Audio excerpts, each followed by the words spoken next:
Good morning, everyone. Thank you for letting me indulge in one last version of Spooky, Scary Skeleton to get us into November 1st. So we begin to transition our thoughts into being together. And gratitude will start with our gathering song, Gathered Here. We'll sing it through 3 times.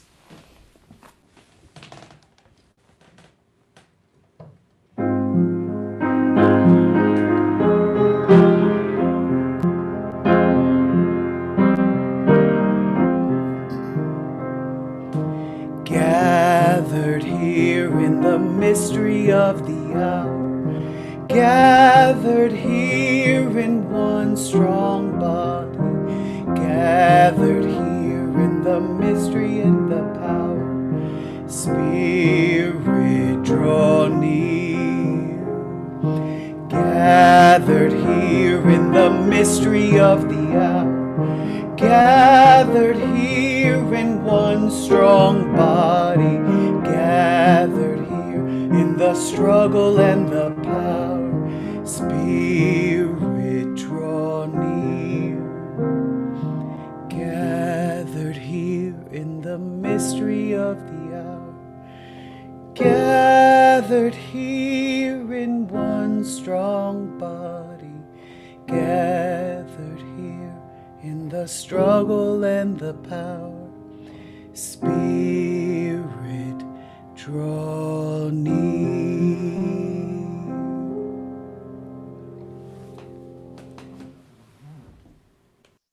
Good morning and welcome to the online service of the Unitarian Universalist Congregation of Danbury. My name is Michelle Cousins, and my family and I have been coming to UU Danbury since 2010, so it's been 10 years that I've been part of this beloved community. I served on the Board of Trustees for 4 years, and during my time here, I was certified to teach K through 6th OWL, so I've taught RE.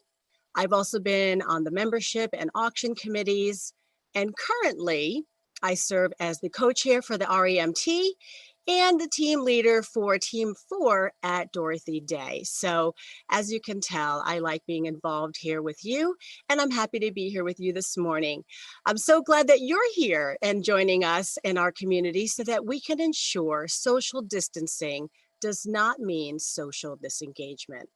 Our weekly services are more than just a gathering of our physical bodies, it's the forming of a sacred time that we make together. Whether you're well-versed in the technology of teleconferencing, or this is your first venture here, we welcome you. For those of you new among us, or reconnecting with fonder hearts. We invite you to introduce yourself and where you're connecting from in the chat box, as if you're comfortable doing that. Whatever the faith and traditions of your past, whatever your theological stance, whatever your heritage, whoever you are, and whomever you love, we welcome you. You can learn more about us on our website and Facebook page, and we encourage you to share our Facebook page and reach out to others who might be isolated at this time and who could benefit from the spiritual connection of this loving community. I have a couple of announcements for you today. And the ones that I'd like to highlight are that the racial justice discussion group is happening tomorrow night.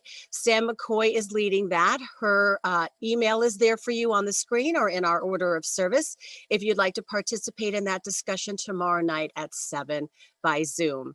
And the other announcement that I wanted to highlight is that we are, against all odds, having our goods and services auction this year. So excited to hear about that. So if you have anything that you would like to donate that you can offer either as a food or a service for someone to bid on, Barb Myers and Lisa Horton would love to hear from you. The way to get in touch with them is at auction@uudanbury.org.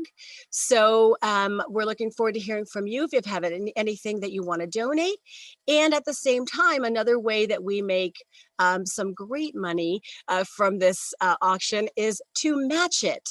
So matching donations is important. If you can participate in that, you can contact Eva DeFranco, and her email is there for you on the screen and in your order of service as well. Today, if you are experiencing any technical difficulties, Judy Lacker is on that, so you can privately chat with her and she can help you through your connection if you're having difficulty this morning. And again, I would like to welcome you to the UU Congregation of Danbury, where we welcome all in the spirit of compassion, inquiry, and service. Thank you so much, Michelle. It is so good to be with you this morning, establishing where we are in place and time and community and connection. Happy November 1st, 2020, everybody.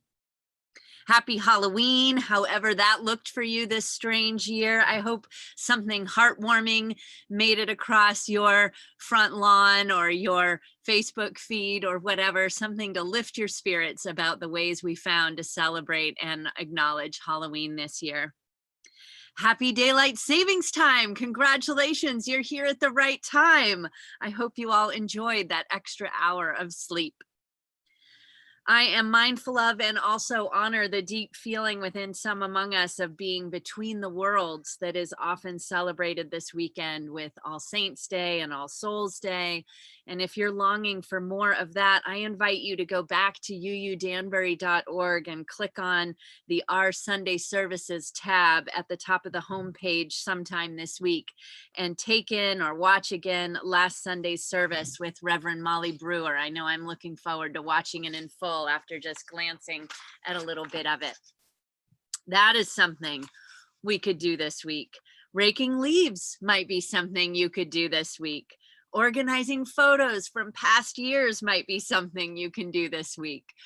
I've been observing how, as this incredibly significant election of 2020 finally gets down to its final days and hours, there is not a lot more most of us can do regarding the national election except to tend to ourselves, our homes, our local lives, our communities right where we are. And that in and of itself is so important and necessary and grounding for ourselves as well as those we connect with. In that spirit, today I'm going to invite you to have a piece of paper, a note card, or a card nearby. Even better if you have an envelope to put it in as well. There will be an opportunity later in this morning's service for you to take a few minutes to write yourselves some notes. I will ask you to think about what is something you have learned or remembered is central to you during these past tumultuous months. What have you been reminded are priorities to you, perhaps political priorities? And what have you felt in your body are values your heart is committed to and recommitting to? These are questions we can hold together this morning. Come, let us join in this sacred time for regrounding, remembering, and reconnecting together. Join me now in bringing a chalice or a candle near to you. We kindle this light that we share and that symbolizes the enduring strength of our Unitarian Universalist faith that evolves and is adaptable to the times that we are in. Take a moment to light your chalice and then join me in our chalice lighting words. Love is the spirit of this congregation, and justice is its light. This is our covenant, to dwell together in peace, to seek and speak the truth in love, to help one another and celebrate life. Good morning. It is good to be together.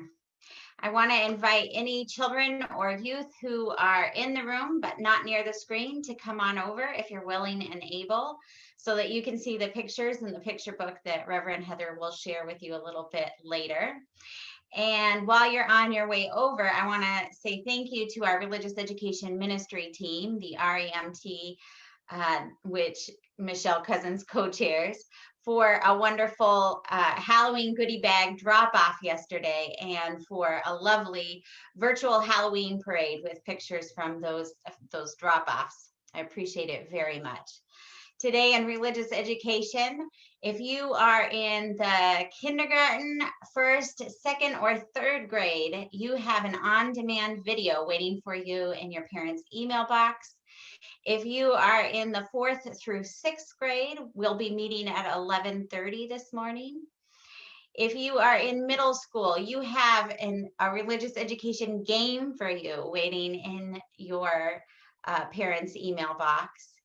If you are in high school, I have to say that we postponed our hike this weekend, but are hoping to do it next weekend. So hang in there and wait for next weekend. And in the meantime, we'll have a great service together.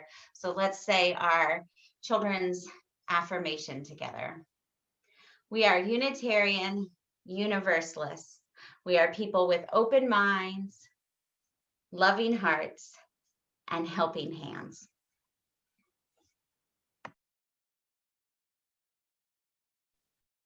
I'm so excited to share this book with you all this morning. Another one that my mother has sent me from Washington State, where she goes to her local public library pre-COVID and picks up the withdrawn books from the free shelf and sends them to me, where I'm always fascinated to see what has been withdrawn from the local library, but still has such a wonderful message to share.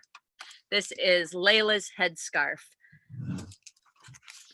It is by Miriam Cohen, illustrated by Ronald Himmler. First grade sat in a circle. They sang, "Where is Sarah? Where is Sarah?" And Sarah sang back, "Here I am, here I am. Very glad to see you, very glad to see you. Here I am." Jim was next, then Anna Maria. Everyone had a turn in the circle until it was Layla's turn. "It's your turn, Layla," they all said. But Layla shook her head. "She's shy because she's new," Jim whispered to Paul. The teacher smiled at Layla and sang, "We're very glad to see you, very glad to see you. Yes, we are." "It's library time," said the teacher. "Walk, don't run," she called. Everybody walked very quickly down the hall. First grade loved library time. They could pick any book they wanted to read. Jim was interested in turtles. "Look at this giant turtle. It's 50 years old." "So what?" Danny said. "My uncle is 60 years old." "But your uncle is not a turtle," said George. Everybody at the table laughed. Danny said, "Why don't you take your hat off, Layla?" "It's not a hat, it's a scarf," Anna Maria said. "She doesn't have to take it off if she doesn't want to." Danny sat down next to Willie and Sammy. He showed them his book, The World's Great Soccer Stars. "I'm a good soccer player," he boasted. Willie and Sammy said, "We like baseball better. We're for the Mets. Who are you for?" "Shh," said the librarian. Anna Maria was looking at puppies. "Aren't they cute? I love puppies." "I love kittens," said Margaret. George said, "My grandma has a kitten. She lives in Chicago. Sometimes I go there for vacation." And "Where is your book, George?" the librarian asked. "Layla, here's a book you might like," said the librarian. "It has pictures of the place where your family comes from." Layla whispered, "Thank you." The librarian held the book up for everyone to see. It had pictures of a sandy, sunny land. The trees were tall with tops like green feathers, and there were lots of women with scarves. After library, Danny shouted, "Lunchtime!" The lunchroom was as noisy as 10 Dannys. Everybody was talking and laughing and eating. Danny waved his pizza, singing, "Pizza, pizza, I love you." Layla had brought lunch from home. It was a little pie with rice and peas inside. That looks good," the lunch staffer said. Everybody ran outside for recess after lunch. "Layla, come and play with us," Anna Maria called. She shook her head. "She's shy," said Anna Maria. "Maybe you could play better if you take your scarf off," Margaret said. She and Sarah ran to hang upside down on the jungle gym. Layla watched. In the afternoon, first grade worked on their art project in the hall. It was called Our Families. Everyone had a space to paint. Jim worked next to Sarah. He told her, "This is me, and this is my mother, and my father, and my grandpa. He's a fun grandpa. I like him to tell me stories about when he came to America." "Why is he wearing that little black hat?" Sarah asked. "That's because he's Jewish. I don't have to wear the hat, but I'm still Jewish." "That's me and my dad," said Margaret. "He always takes me to baseball games, and I keep the score." "This is me and my mama. She's doing my hair," Anna Maria said. "My daddy has to go to the barber shop to get his hair fixed." Everybody was finished, but Layla kept on working. The kids went over to see her picture. She had painted 3 women with scarves on their heads: Mommy, Auntie, and Big Sister. A tall man held a little girl's hand. Layla wrote, "My daddy and me." "Why are they wearing those hats? They look funny," Danny said. Anna Maria said, "I already told you, they are not hats. They are scarves." "They still look funny," said Sammy. "You shouldn't say somebody looks funny," Jim said. "Anybody can look like they want to. This is America." "Who says so?" asked Danny. "My grandpa," Jim answered. Danny tried to tell them, "I didn't say they were funny looking. I said their scarves look funny." Layla was trying not to cry, but one tear came and then another. "Now look what you've done," Anna Maria scolded. "You've made Layla cry." "Don't cry, honey," Sarah and Margaret said. And George said, "Your mommy looks like a really nice mommy." Their teacher came to see if they were working hard. Jim said, "Look, Layla drew such a nice picture. All of the women are wearing pretty scarves like Layla's." "It's beautiful," said the teacher. Layla stopped crying and smiled for the first time that day. The next morning, first grade sat in their circle. Each one took a turn. when they sang, "Where is Layla? Where is Layla?" She sang back, "I am here. I am here." Danny was going to tell her, "You're supposed to say, 'Here I am. Here I am.'" But he didn't. And everybody in first grade clapped and clapped for Layla. And thus ends our story. I hope you enjoyed it. I want to say a couple things as we move towards shared milestones this morning. The first is that we all have something we can celebrate for sure this coming Tuesday that I am absolutely certain of. And that is that it is Sherry Kiriaku's birthday. So Jerry's going to play a quick little riff and we're going to sing a quick little happy birthday to you, to Sherry. Happy birthday to you. Happy birthday to you. Happy birthday, dear Sherry. Happy birthday to you and many more. Thank you so much to Sherry for all your steadfast work on behalf of this congregation and keeping us all connected. We appreciate you. I also want to light us a candle of sadness and a memory for Reverend Linda Hansen, who died this past Friday after a multi-year struggle with cancer. She served UUCD as settled minister from 2003 to 2008, not so long ago. And I know a lot of you remember her so fondly.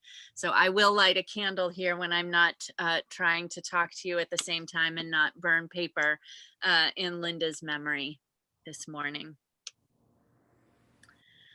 Amidst all the uncertainty and deep pain of this moment in our country as we try to carry on together, we also experience all our own individual joys and sorrows. Now is the time for sharing in the chat those personal milestones that are lifting up your spirit or weighing it down today.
It is now time for our congregational offering. If you're with us for the first time, feel free to pass the virtual plate. Your presence here in the Zoom room is your gift to us. Members, please click the link on your screen to make a donation or pledge. For even though we are not in our beloved fellowship hall, our operating expenses are still the same. You may also mail a check to UUCD at 24 Clafford Ridge Road in Danbury. Thank you for doing your part to support and sustain this community we love. Now please join me in our congregational response. In the spirit of compassion and service, we dedicate these, our offerings.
I haven't been able to decide as this weekend and this coming week ahead of all of us approaches, if it feels more like getting ready for the week before between Christmas and New Year's when so many people are off in one way or another, or if it feels more like the days and weeks leading up to Y2K.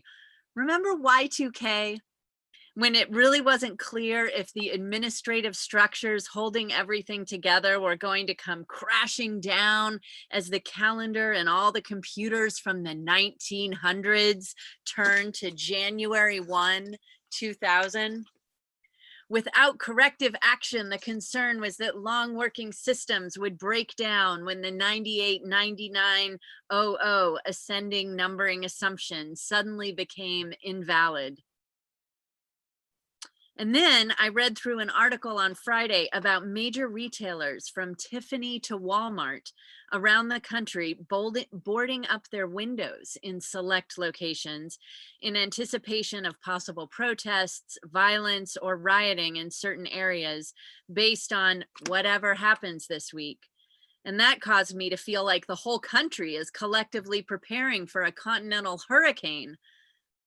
Another article yesterday began, an unnerved yet energized America is voting with an urgency never seen before in the approach to a presidential election. I feel a sense of uncertainty combined with anticipation and trepidation, similar to what I remember swirling around in those days prior to the new millennium, when it seemed like everyone was singing Prince's Gonna Party Like It's 1999 with both determination and dread. Here we are now in 2020, and what an incredibly epic year it has already been. And now this week, finally, comes the national election of 2020.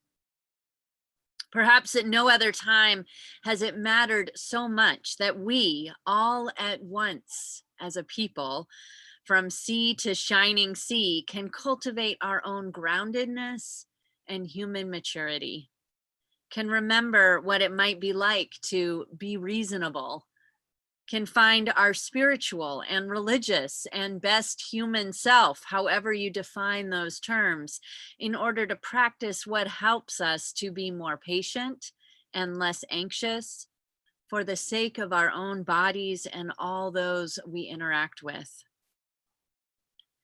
For today, I want to focus on reminding ourselves what we know to be good and true and lasting, our unwavering core values. To the particular delight of my grandmother, Unitarian minister Robert Fulghum published in 1988, "All I Really Need to Know, I Learned in Kindergarten." Common lore in my world is that this first astonishingly successful publication of Fulghum's was really a compilation of his church newsletter columns for his Unitarian Universalist congregation in Washington State. Part of what has been so lasting about Fulghum's wit was the truth of the title. In many ways, what we most need to know, we did learn in kindergarten. That's part of why I love the Layla's headscarf story so much. That book too was published years ago, and the copy my mother sent me from Washington was one she found on her local library's free giveaway withdrawn and no longer wanted shelf. But the commitment to inclusion and the nuanced way that it shows how we process these crucial lessons of human community while we are children is timeless. We must celebrate, not strive to suppress our differences from one another. Full stop. "This is America," one child exclaims. "Anybody can look like they want to." We are taught from an early age in this country that there are many different cultures, ethnicities, religions, kinds of family structures, and daily realities, and that this is something to celebrate. How can we not all just remember and wax nostalgic about those learnings from kindergarten and first grade life, but reclaim, re-celebrate, and reinstill these lessons in our country? It is just as basic to Unitarian Universalism for me to remind us all that core to our faith is the free pulpit, which means that when I share in a little bit some of what I hold as core beliefs, values, and even political priorities to me, I do not expect that all of you are or ever will be in exact agreement with me. What I think is important, though, for the sake of this sermon and service reflection this morning, is that we each periodically review our core beliefs and recommit ourselves to the values we hold most dear, so that we can truly hold them dear and maintain both our clarity and the protection of our right to think freely. I know I regularly find myself explaining Unitarian Universalism, not as a collection of communities where one can believe whatever you want, please, as is unfortunately still sometimes promulgated, even amongst my own extended family, but instead as a covenanting association of congregations in which people are supported in deepening our beliefs within communities which commit to respect each other's differences. Over almost 17 years of ministry now, I have found myself saying more often than I would have ever expected things like, "You are all welcome here, provided that you can respect that others hold different, equally valid beliefs and perspectives that will likely diverge from yours at some point. Everyone is welcome here, as long as you can regularly practice living out the maxim that there are many right ways. And this won't work out if you believe it's my way or the highway." As I mentioned in my column for the November comment, and please chat privately to UU Congregation of Danbury right now if you are not receiving the comment in your email inbox for some reason, I have been delving into the marvelous book, Mistakes and Miracles, Congregations on the Road to Multiculturalism by Nancy Palmer Jones and Karen Lynn, this past month, really. I encourage you, if you are able to get your own copy from the UUA bookstore or available instantly on Kindle, if that's your thing. Just one story from that book I want to lift up this morning. Reverend Dr. Kristen Harper, called to be the minister of the Unitarian Church of Barnstable, Massachusetts in 2002. At that time, not so long ago, truly, Reverend Harper was only the second woman of African descent to be called to a UU church as their lead minister. This is her story in Mistakes and Miracles. When I first arrived at the congregation I now serve, I preached a sermon during Black History Month on driving while Black. I shared my experiences of being pulled over half a dozen times by white police officers in white neighborhoods when I was trying to make pastoral visits and officiate at beachside weddings. Although I did not feel angry when I was relaying these stories, some of the congregants commented on how angry I seemed. The unconscious projections and assumptions brought by white congregants into our relationship led them to see only an angry Black woman and not their minister, attempting to invite them into a different view of the world in which we were all living. These projections and assumptions about me as a person of color continued until I felt I could no longer share my experiences and those of other people of color with the congregation and still maintain my position. For years, I remained silent about the personal and systemic racism occurring to and around me. At the same time, I continued to show them compassion and care, knitting myself into the church and community. As our relationship grew, their trust in me grew, and their ability and willingness to hear the pain of people of color, my own and others, grew too. Many of the projections and assumptions were brought to the surface over time, named and dispelled. In 2016, after the deaths of a number of Black and Latinx people at the hands of white police officers and vigilantes, I preached a sermon in which I passionately expressed my anger, sadness, and frustration over the continued marginalization and dehumanization of people of color.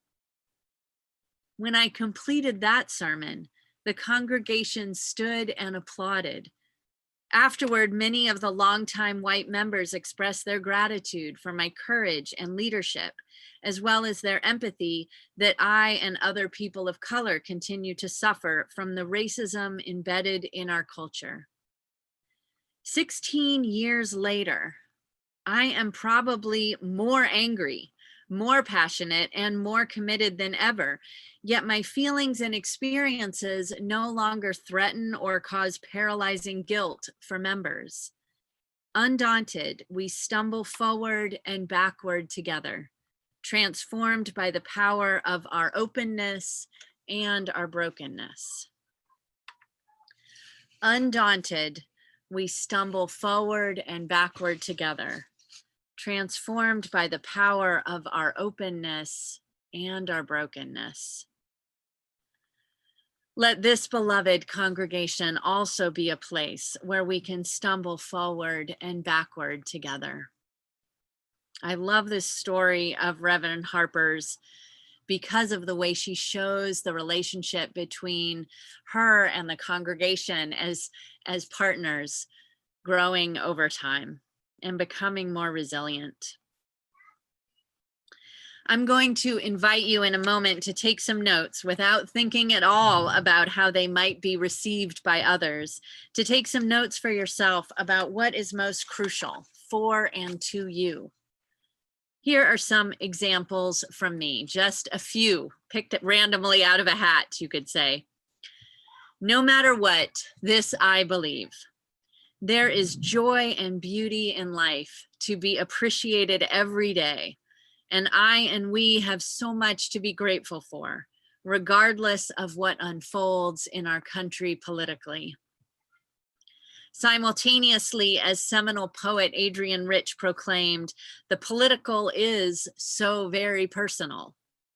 My love for my spouse and our commitment to each other is no less valid and important than any heterosexual cisgender couple's commitment to each other. We deserve all the rights and responsibilities of marriage, and we take our marriage very seriously and will continue to expect our government to do so as well. I also feel it has got to be a woman's decision whether or not to carry a pregnancy to term in her body. I feel this only more strongly after having been pregnant at age 37 myself. And as more and more research comes out about neural and emotional development in the womb and in the first days and weeks of life outside of the womb. Forcing women to carry pregnancies to term that we do not want or feel unable to handle is not only cruel to the person with the uterus, it's cruel and potentially damaging for life to the nascent being forming inside that uterus and the vulnerable newborn once outside.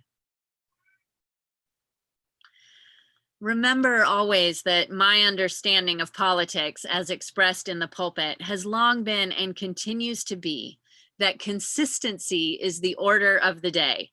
And consistency is something that can provide helpful guideposts for all of us individually as well. We preachers are schooled that we cannot lead congregations in campaigning for or against a candidate or an issue during campaign season and say nothing about that issue when it's not a campaign season. Even though these days it seems like it's always campaign season, still you get the idea. We need to speak out regularly about how our Unitarian Universalist values inform our majority stance on ongoing issues in this country, whether it's welcoming immigrants, reproductive justice, or marriage equality. Particularly heartbreaking to me these past 4 years, besides family separation, which is also particularly heartbreaking to me at our country's borders, has been the treatment by the current administration of transgender people. The idea that people I know and love, some of whom present and identify as male with full beards or well-trimmed goatees, could be expected to go into a public women's bathroom because that is the gender identity they were assigned at birth, it falls into the category of unlogic that one Time magazine journalist found himself confronting around the country in recent months. Illogical and inhumane. So these are just some of the urgent concerns that remain clear to me as we go forward into whatever the coming week and month holds. These are just some of the people I know I will stand in solidarity with, no matter who is elected president in this coming month. Because no matter who is elected, right, these issues remain central and crucial and necessary for us to address and be consistently standing on the side of love or being on the side of love regarding. In Sarah Kenzier's beautiful words from this month, 4 years ago, she asks us of us all, write down what you value, what standards you hold for yourself and for others. Write about your dreams for the future and your hopes for your children. Write about the struggle of your ancestors and how the hardship they overcame shaped the person you are today. I love in the Layla's Headscarf story, the story of the child whose grandpa tells him about what it was like for him to come to America as a Jewish person and how that informs that child's own experience of inclusion and the importance of being inclusive and welcoming of everyone. Write your biography, Sarah Kendzior continues. Write down your memories, because if you do not do it now, you may forget. It is crucial that you know yourself right now before you accept the obscene and unthinkable as normal. As you all know by now, there is no answer key in Unitarian Universalism. Our faith demands so much of us, but it also gives us so much freedom, so many opportunities to move up into leadership, so many ways to inspire and support and lift each other up.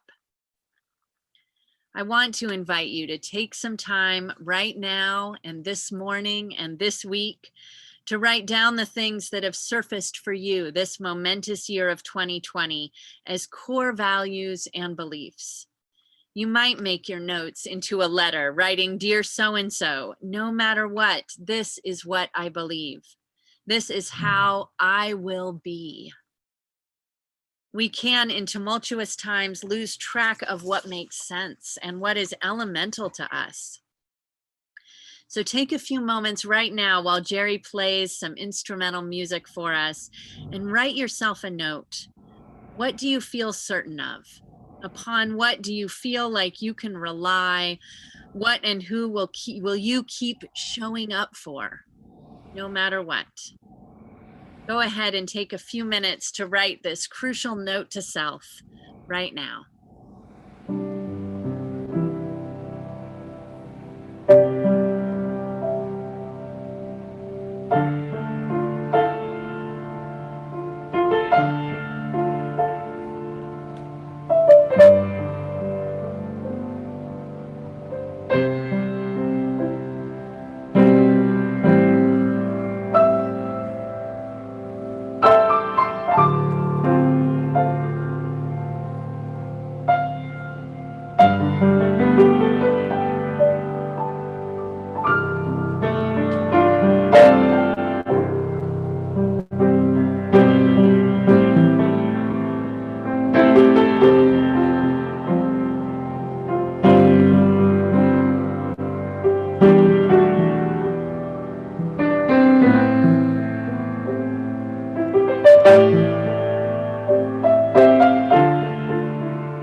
Thank you, Jerry.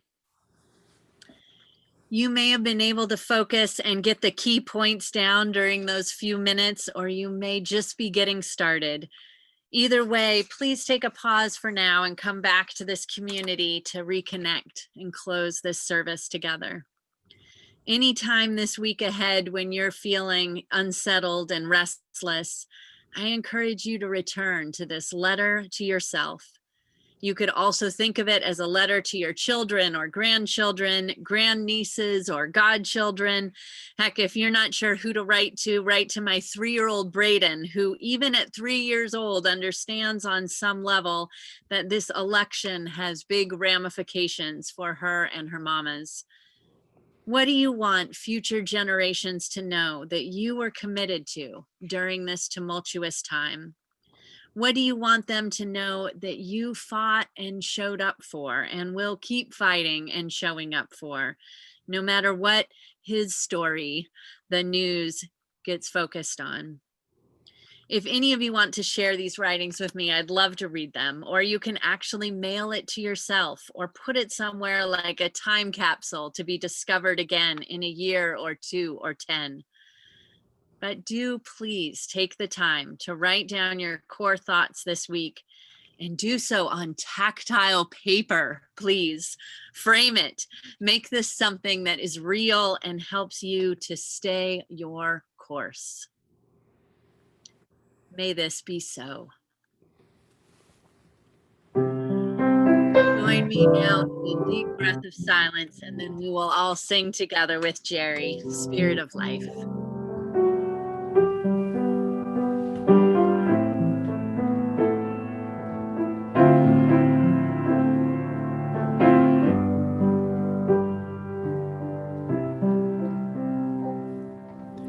Spirit of life,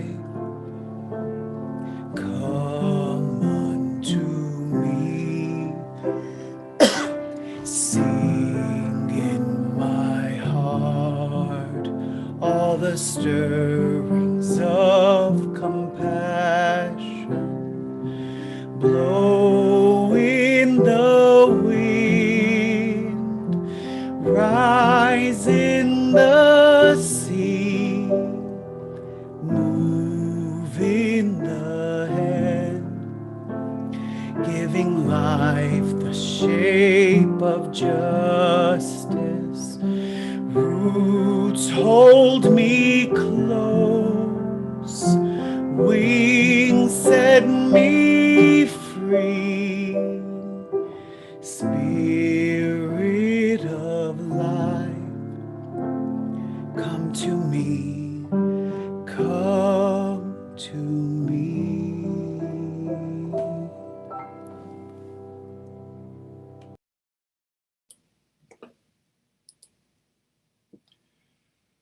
Let us each now safely extinguish our candles or chalices and join with me with our words. We extinguish this flame, but not the light of truth, the warmth of community, or the fire of commitment. And now Jerry will lead us in our closing hymn, Blue Boat Home.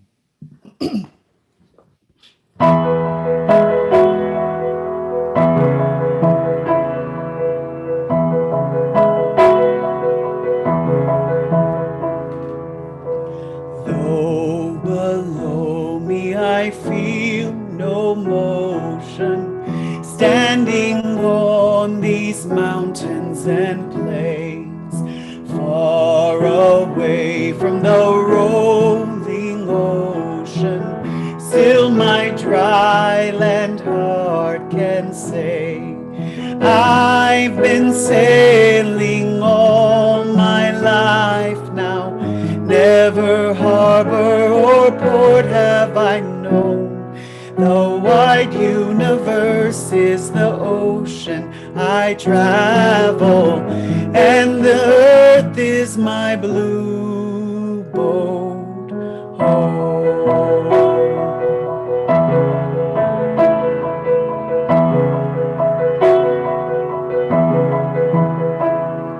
Sun, my sail, and moon, my rudder, the starry sea, leaning over the edge in wonder, casting questions into the deep, drifting here with my ship's companions, all we kindred pilgrim soul, making our way by the light of the heavens in our beautiful blue boat home.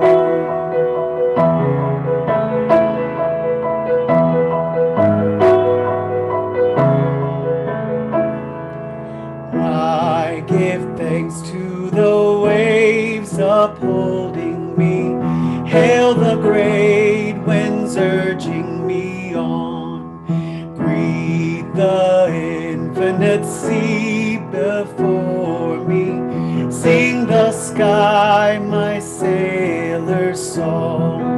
I was born upon the fathoms, never harbor or port have I known. The wide universe is the ocean I travel, and the earth is my blue boat home.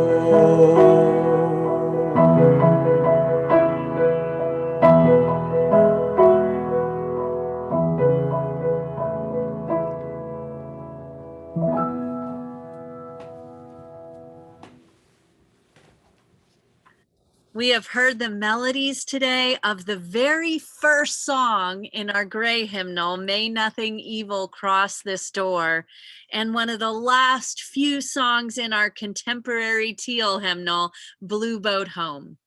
May the full breadth of those melodies of our Unitarian Universalist faith linger in your heart today and for this whole week ahead.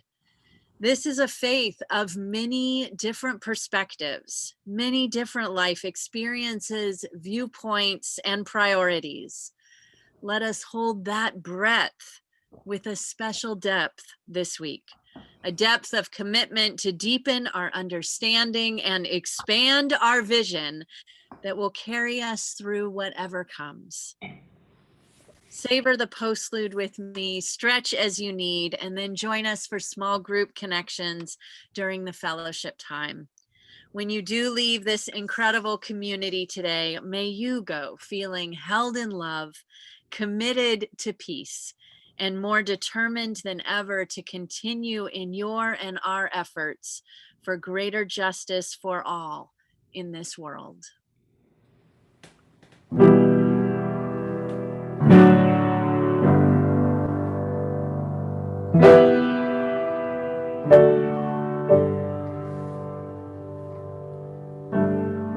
One look at love and you may see it weaves a web over mystery. All raveled threads can rend apart, for hope has a place in the lover's heart. Hope has a place in a lover's heart. Whispering world, a sigh of sighs, the ebb and the flow of the ocean tides. One breath, one word may end or may start, a hope in a place of the lover's heart. Hope has a place in a lover's heart.